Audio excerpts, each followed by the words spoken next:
What's up, guys? Me again. I wanted to share some more pieces out of my collection. Today I wanted to show off some of my favorite pieces currently, and I think in general they're pretty much the hotness right now in the collecting community. And so I grabbed a few of the most popular knives coming out of Tennessee right now, and that's kind of what I wanted to go over today, was the popularity of certain knife makers coming out of the state of Tennessee right now. So let's start off with what's in front of us. As we'll start down here, this is the JBB Knives SM100 Arrestor. You've seen this if you watch my channel or watch past videos. I'm sure you've seen this. I have a video dedicated just to this knife in particular. Absolutely gorgeous SM100 Arrestor model from Blount. Stunning knife. One of like my favorite pieces of all time. It took a while to track one down that was and able to add it to my collection, so I'm stoked to have it. Right here is a piece from JB Stout, from Jason Stout. This is a Blood and Thunder model, a large model. Just a phenomenal knife. And these are hugely popular right now. They've always been, but in recent times, at the time of making this video, summer 2015, seems like all these knives are in very high demand. Next is Blount's newest model. This is called the Phase. Great knife. It's a folder, not a flipper. And the action is just phenomenal. Great piece for EDC. And in general, all these knives are great for EDC. We'll talk about that a little bit more. Next to that is another arrestor, but it's lovingly called the Fatty Arrestor. This is another very rare piece. Extra wide, extra thick blade stock, done in a satin finish. Just a gorgeous knife. And I grabbed this so you can compare the small to the large arrestors. We'll do that just in a few minutes in this video. So that's that piece. And I will do a couple specific, videos just on certain knives in this grouping right here. So we'll get a chance to look at them more in depth. I just put them out here so we could talk about what's happening in the collector market. This is the Possum. This was an open bid piece from Blade 2015 that I was able to snag while I was there. Beautiful example of a Possum. Damascus clip, back spacer, extra thick stock. There you see the logo, and it has the bronze blade, which is something they introduced at Blade Show. And just gorgeous piece. Next to that is another Stout. This is the Parabola, and the new model is called the Lateralis, but this is the original Parabola from Stout with a chisel grind, flipper. This is just a great knife. Absolutely love it. Took a while to find one. That really, this particular, blade shape, handle, color, this is just a great piece. I absolutely love it. And up top, I've got two Fellholters, and I know he's not from Tennessee, but these grinds, and many of these were actually done by Jeremy Horton, and these grinds have lovingly become referred to as the Horton grind or the Platinum grind. And this one is a FTR version 3 with full Mokutai scale. Absolutely beautiful. Zerk over travel stop. Now you see the logo of the maker and Jeremy, who did the grind on this piece. And these are wickedly sharp and absolutely beautiful knives. And next to that is, to me, the best FTR out there. This is a Dreadfort grind FTR in the bronze and ground by Jeremy Horton as well. This one is zirconium handle with zircotai, hot hammered zircotai bolster inlay. just an extremely rare example of that, of this piece. And this Dredford grind is very rare. You never really get to see them. And the coloring is just absolutely gorgeous, absolutely gorgeous. So that's the pieces I picked. I have a few more pieces that came out of Tennessee, a couple more Blounts and Stouts, but I figured these 8 represent like what the hotness is right now, and I dig these pieces. I mean, these are pieces that I've been trying to score for more than a year, and now that they're in my collection, you know, I just won't ever let them go. And a couple of them, like the Fatty Arrestor and the Phase, a few months back, I did let them go in a trade, and I regretted it heavily. So I went back on the hunt for them, and you know, put my feelers out there, and I was able to get a couple more. I'm currently on the books with Brad for a couple other pieces, and you know. Anyway, so the reason I'm making this video today is because in the past few months, and I'd say since Blade, maybe a little bit before Blade Show, there was a trend starting to occur where the demand for Stouts, Blounts, and anything that had Jeremy Horton's name on it, I mean, they were always in demand, but something's going on where they've become hugely, hugely popular. And the ability to find these pieces on the secondary market or through dealers, it's almost impossible. So I figured, since they're in such high demand and they're rare, I'd show them so you guys can take a closer look at what's causing all this craziness in the collector realm. This piece was the open bid piece from the West Tennessee knife maker, you know, booth at Blade, and I was lucky enough to be able to get it. A couple of these others, I'll explain where I got it from. This piece was done with a trade through a collector. This was through a dealer. This was Blade Show. This was also done in a trade with a collector. This was through a dealer. This was through a collector, dealer. So wherever I could get them, I absolutely do. And the thing with these knives is they so rarely become available. You got to jump on them when they pop up, and someone says, "Hey, I've got, you know, a Fatty Arrestor," and if you're in the market for Arrestor, you've got to jump on it. And I know the prices have kind of skyrocketed in the last few months, but if this is the piece you want for your collection, you got to jump on it, and you know, hopefully you can get it for the price you're willing to pay. And usually that takes some trade fodder, and that's the only way I was able to get these pieces away from the other collectors. You know, in the realm of like super high-end collectors, money isn't always everything. Money will not always get the knife out of their hands. It's usually they're looking for a particular very difficult piece to find, and the trade is what's going to motivate them to let go of such a rare and beautiful piece. You know, the best example of that is probably the SM100 Arrestor. You know, this piece, there is only a handful, I think 4 or 5, so to get them into other hands, out of the original owner's hands, you know, obviously it takes money, but it also takes something, a piece that they want, a knife that they've been looking for. So you got to jump on it when it's available. And I wanted to talk about why I think they've become so popular.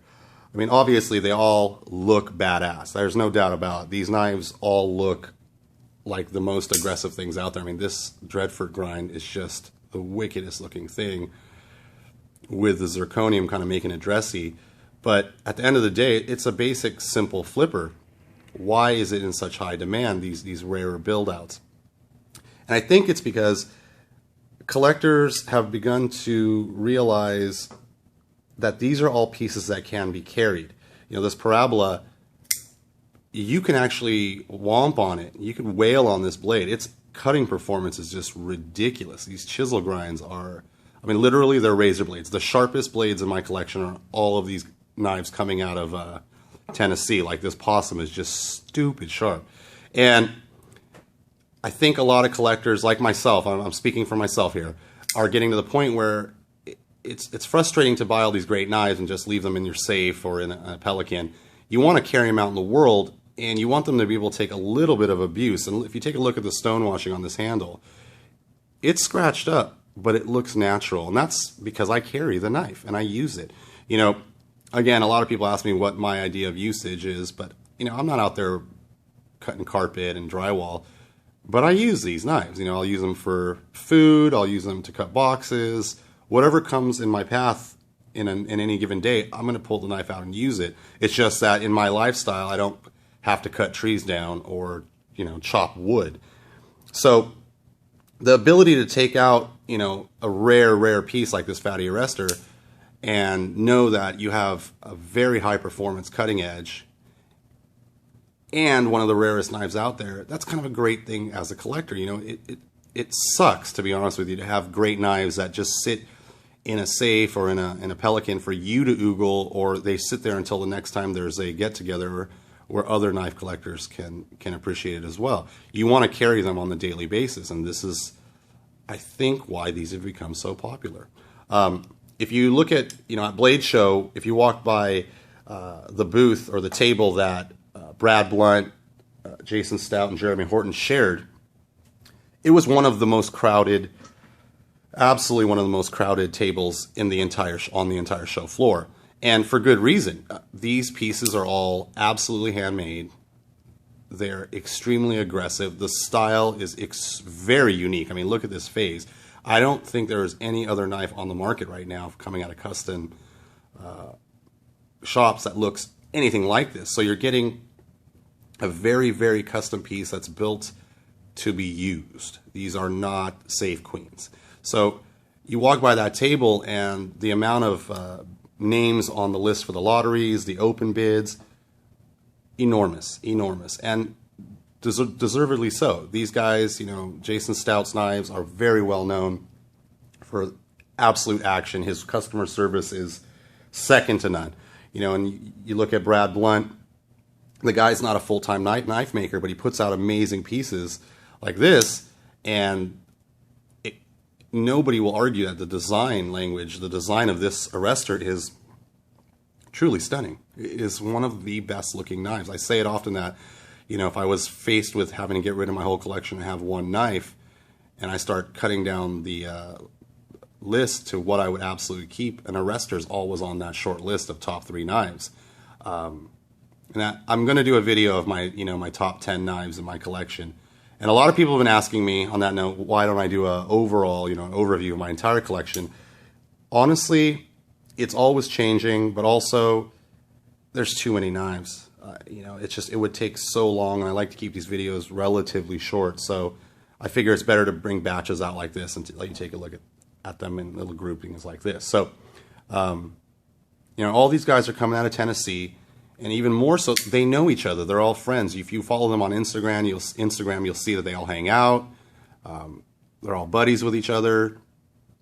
And you can tell. The quality of the pieces, the action of the pieces, it's inevitable that when buddies get together, they share their maker knowledge. And you can kind of see that creeping into each individual maker's pieces. And it's now a very well-known fact that these Tennessee knife makers make absolutely one of the best products out there that can be used and satisfy the desire of collectors for that rarity and beauty. You know, it's important to talk specifically about Jeremy Horton. You know, he has made knives in the past, the TAC 4 and a couple other, the Shodi. There are knives that he has made, and they're hugely collectible. But his grind has become so popular that to find a piece, any piece that has his grind on it, is instantly turns it into one of the most collectible pieces out there. I mean, this gold-bladed possum is literally one of my favorite pieces. This is, I love this knife, guys. It's so friggin' dope. And to have the build quality and action coming out of Jason Stout, and to have the cutting action and, you know, blade profile that Jeremy Horton does, it just adds to that collectability. You know, these Fellholter FTRs, I mean, they're way into multiple versions now. These knives are amazing, and you can get them in very plain handles, so they're great users. I have one that's just carbon fiber and, you know, basically a steel blade, and you carry it all the time. And I just wanted to show you a little fancier one, something that you might not see on the regular. And this is, these two are the most, I'd say, desirable FTRs in my collection. But again, that chisel grind, that Horton grind, quote unquote, performs so well. The platinum tip, where it's polished, absolutely beautiful piece. And these knives are wicked. The detents on the FTRs are a little softer than I'd like, but that being said, they flip awesome. The version 3s were had thumb discs and they were folders, and these version 4s or volume 4s are flippers, and they have great action. But aside from that, look at how sick do these things look. How aggressive do these knives look?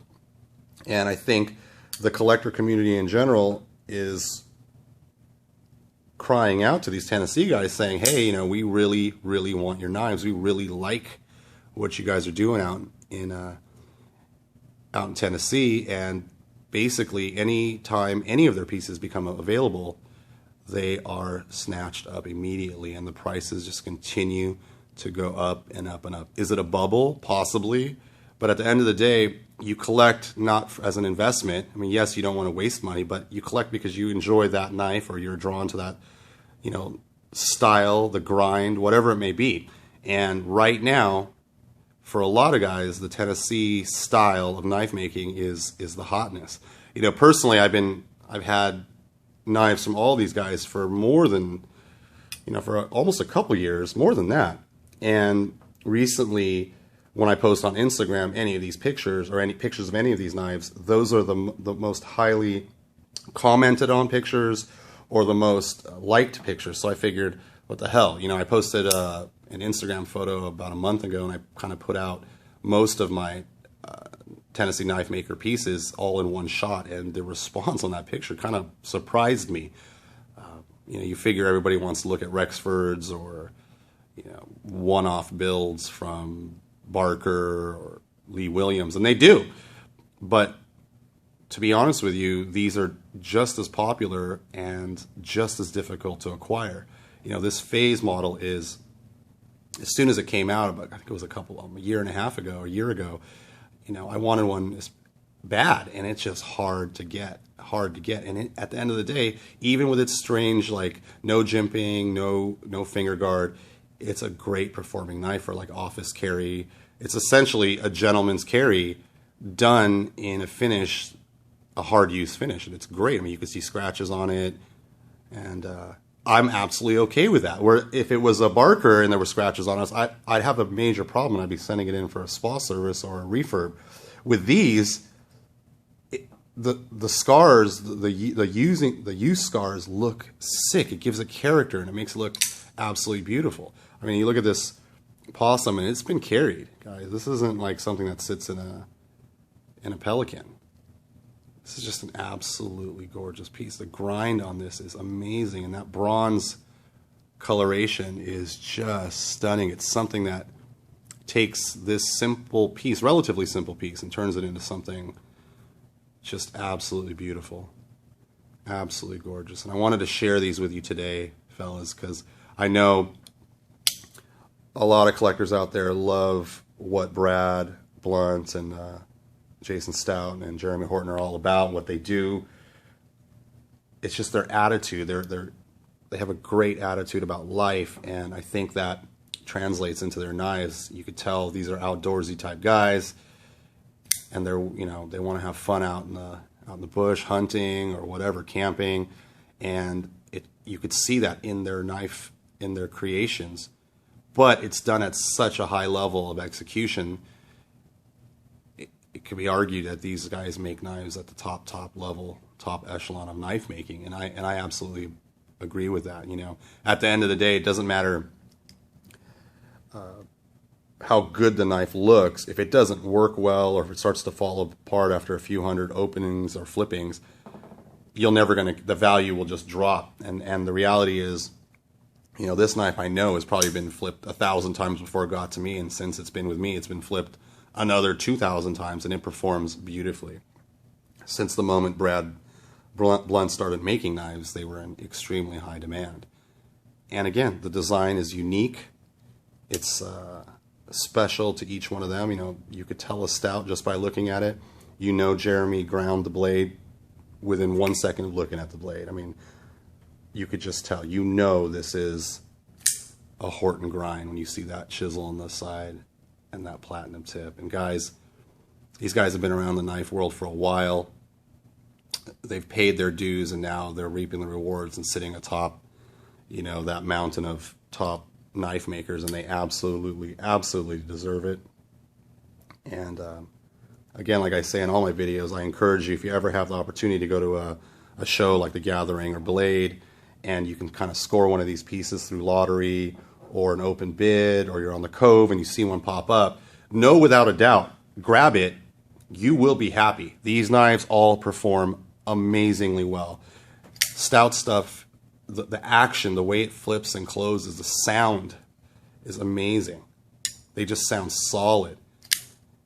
And again, they perform and they are beautiful. So guys, thanks for taking another few minutes out of your day to watch one of my videos. I hope you enjoyed. This is these are all pieces that have come out of Tennessee. Again, there are more Tennessee makers, but right now it seems like Jeremy Horton, JB Stout, and Brad Blount are the hotness, and I thought you guys could appreciate taking a look at these because I can't get enough of them. So thanks again for watching. If you dig, throw me a like. I hope you subscribe. I try to put a video out at least once a week, and I've been sticking to that Saturday upload. If you have any questions at all, please let me know. You know, I love it when you guys comment. I try to respond to each and every comment. And again, thanks for taking the time. And I'll see you guys on the next video. Take it easy.